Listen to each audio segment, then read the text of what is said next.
ഇതാണ് നമ്മുടെ chef Hyderali Ambalappara. Biryani, beef, parotta അല്ലേ?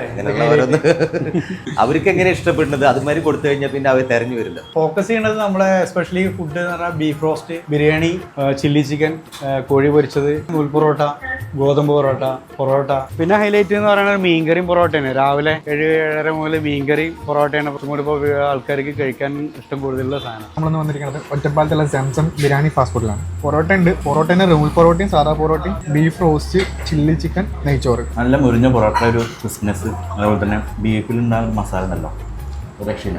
നെയ്ച്ചോറിന് കുറച്ച് ചില്ലി സ്പെഷ്യൽ സാധനം ഉണ്ട്, മറ്റേ ലെഗ് പീസ് പൊരിച്ചത്. ഞങ്ങൾക്ക് ഷൂട്ട് ചെയ്യാൻ കിട്ടി, കഴിക്കാൻ കിട്ടിയില്ല. വേറെ ആൾ ഓർഡർ ചെയ്തായിരുന്നു നമ്മൾ ഷൂട്ട് ചെയ്തിട്ടുണ്ടായിരുന്നു. ഹോട്ടൽ ഫീൽഡ് ജന്മന നമ്മൾ ഓൾറെഡി വാപ്പിയമ്മയും ഹോട്ടൽ ഫീൽഡാണ്. പത്തിരിപ്പാലയിലായിരുന്നു ഹൈലൈറ്റ് ആദ്യം 96-ല്. പിന്നെ 2018 ഇവിടെ വന്നതിന് മുമ്പ് ഗൾഫിലായിരുന്നു. എനിക്ക് 2 ഉണ്ട്. ഒരു ബ്രാഞ്ചും കൂടി ഉണ്ട് പത്തിരിപ്പാല, ഷാലിമാർ ബിരിയാണി സെന്റർ. നല്ല അറ്റ്മോസ്ഫിയറാണ്. നമ്മുടെ അടുത്ത് ചിരിച്ചുകൊണ്ട് പെരുമാറുന്ന കുട്ടികളാണ്. അപ്പോൾ നമുക്ക് ഭക്ഷണം കഴിക്കുന്നതിന് മുമ്പ് തന്നെ വയറ് നിറയും. അതൊരു ഭാഗ്യമാണ്. ഞാനെപ്പോഴും ദോശയും ചട്നിയാണ് കഴിക്കാറ്. എൻ്റെ മക്കൾ വന്ന ചിക്കൻ ബിരിയാണി കഴിക്കും. പിന്നെ സ്റ്റാഫുകളൊക്കെ നമ്മുടെ നാട്ടിലും പിന്നെ ഹിന്ദിക്കാരാണ്. കറക്റ്റ് ലൊക്കേഷൻ ഒറ്റപ്പാലത്ത് നിന്ന് വരുമ്പോൾ 19 മൈല്. ടൈം സ്റ്റാർട്ട് ചെയ്യുന്നത് രാവിലെ 6 മണി മുതലുണ്ട്. ഒരു 9:30 മാക്സിമം 10 മണി വരെ നമ്മൾ ഇൻവോൾവ് ആണ് ഇവിടെ. അപ്പോൾ ഇനിയിപ്പോൾ അടുത്ത സൂണായിട്ട് ഞങ്ങൾ ഒരു 1 മണി വരെ കണ്ടിന്യൂ ചെയ്യാനുള്ള ഒരു പ്ലാൻ ഉണ്ട്. അപ്പോൾ ഞങ്ങൾ തയ്യാറെടുപ്പിലാണ്.